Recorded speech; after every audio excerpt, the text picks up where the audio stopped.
just want to know what's going on. I want to know what the phenomena is, and you have to go to the highest level of information that you can, valid information, and get that information. Do you work with the paradigm of this project of Stephen Bassett or not? Stephen Bassett and I, he's interacted with me because he's into the political end. Yeah. So because I ran the presidential UFO website, we had a lot of interactions. We have a difference in what we think disclosure is going to happen, different aspects. But yes, he supported me very much in the very beginning when I had my presidential UFO website. Mm-hmm. He posted, I recovered from the Clinton administration. I went after the Clinton administration for documents because I heard that the Clintons were interested. I had heard that they had dealt with Lawrence Rockefeller, a big billionaire. Yes. And so I filed a Freedom of Information Act request asking for the government documents on the Rockefeller Initiative.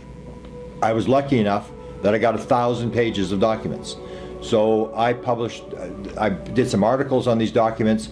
Rockefeller says to the government says to Rockefeller, these documents to go back and forth. Steve Bassett put them on his website because he was very interested in this whole thing. So we've worked together in that regard, but he's doing a different sort of thing. He wants disclosure of the thing. I'm really not that much, disclosure's fine, but I would rather know what's going on.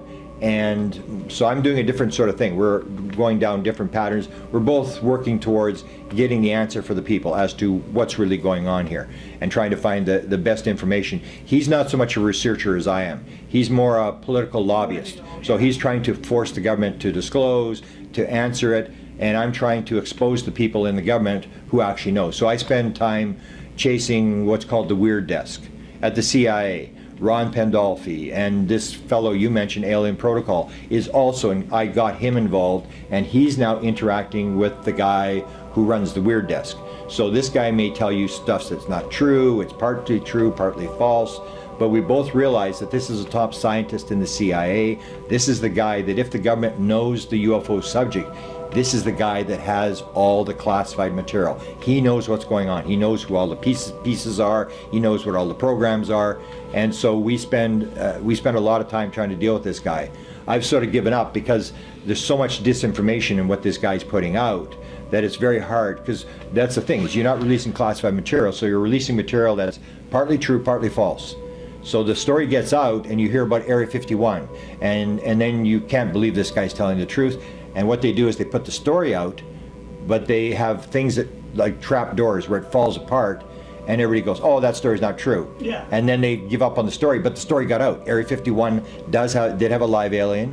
It did have the crafts there, and we know this from multiple witnesses that for people like George Knapp interviewed. So when you hear George Knapp, and George Knapp's got 25 witnesses that all were inside Area 51 and were telling him pieces of the story, that's valid information. That's very clear. He won 20-some Emmy Award-winning pieces, very high-level journalist. So those are the people that I sort of interact with, and I think we've moved a long way in terms of what I had in 1975. What I knew in 75, what we knew is nothing. Now at least we have some understanding of the fact that the government has now admitted that they are actually studying the subject, and we understand that their Area 51 probably did some back engineering. They're trying to back engineer this stuff. We know an awful lot more than what we knew in 1975. In 1975, there's no discussion about crashes, no discussion about alien autopsies. There was no discussion about Area 51, none of that stuff. All it was in 1975 was someone saw a light flying through the sky. That was it. We were just watching lights fly around the sky. Now we're more into understanding us, that we are running out of time, that we are on the verge of destroying the world. If you can imagine that you're on the stage. Yes. And the Europeans is watching you right now. I mean Bulgaria now. Yeah. So Yeah. what will be your message to them? Well, my message would be to listen to the people, the experiencers, then to share that message, to get that idea, even though it may not be heard by the United States or by the US military, is that we really don't want any more Cold War between Russia and the United States. We want people to get together, because at one point after the Cold War ended, it was like, you know, all the satellite countries for Russia sort of separated, and it was the Berlin Wall came down, and it was all where we're going to work together, we're going to trade, we're going to do all this kind of stuff, and then it got shifted away again, back to this thing where we need an enemy, and if we don't have an enemy, we're going to make up an enemy. So the people in Bulgaria and Europe should continue to maintain, do not listen to this message coming out of the United States of America. There are no enemies. We are not at enemy with Bulgaria or with Europe, and even in Canada, even in this last little bit, the Canadians, who are always like the peacekeepers in the world, really don't care about anything. We really just, you know, live our lives and stuff like that. Even Donald Trump defined us as a threat to national security.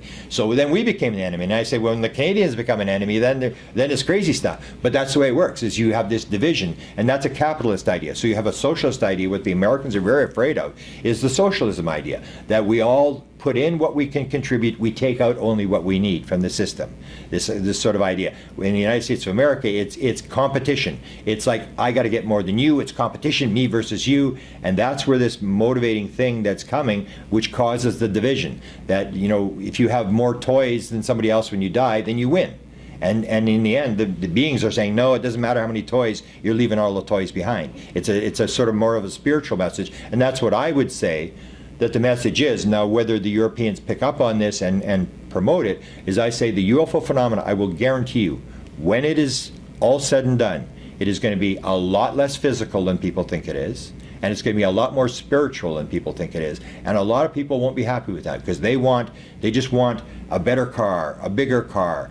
It's like they want whoever this intelligence is, drop down here, give us the free technology, give us the engine, and then get lost. Just give us a, and that's where I said in my lecture, I said people in Canada and the United States have confused Santa Claus with aliens. They think they're coming here to give us stuff. They're not coming here to give us stuff. They're coming here to warn us. That's why they're here. They first appeared in mass numbers after we detonated the first atomic bomb, because it affects the entire universe. When you start doing bombs, these atomic bombs, you're playing with very serious stuff.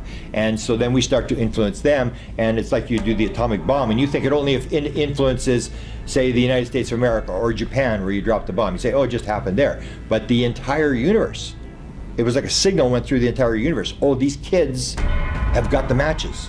We've got to go there. And this will go through the entire universe. So they've come in to warn us that you're at this point. And people forget it, because so much it comes down to, I want to pay my bills. It's nice, but I really don't care. I want to pay my bills. I need money. So a lot of people in the military-industrial complex will go along with it. They'll say, what am I going to do? It's my job. I'm in the military. I'm going to go along with this. And I call that the Nuremberg defense. So in World War II, when Jews were being put in the gas chamber, when the Nuremberg trial came, they said to these guys, how could you possibly put people in a gas chamber? How could you possibly do it? And they said, it was the easiest thing in the world to do. I just did my job. And that's the problem, is that people get into the system, and it's hard for you, if you're in the military, to break away and say, I'm not going to obey law, I'm going to do my own thing. You're in the system, and a lot of people will just sort of go along with it because it pays the bills, and I don't think they'll really destroy people. I don't think we're going to really drop bombs on people, and everybody just sort of goes along with it, and it sort of moves along. And then the next thing you know, we have a catastrophe where we're doing some sort of devastating bombing or whatever, and then it shifts back a little bit. But there's so much motivated by money that drives it, that drives this, and it's a capitalist thing. It's this idea of the survival of the fittest, that we have to be the fittest, and we have to, it doesn't matter if we destroy your country, because it's a battle. We want to win, and that's the thing where the aliens are trying to tell us, or whoever this intelligence is, no, that's not how it works. If you do that, the world will end. And they're telling us you're running out of time. Thank you very much. Thank you for your interest.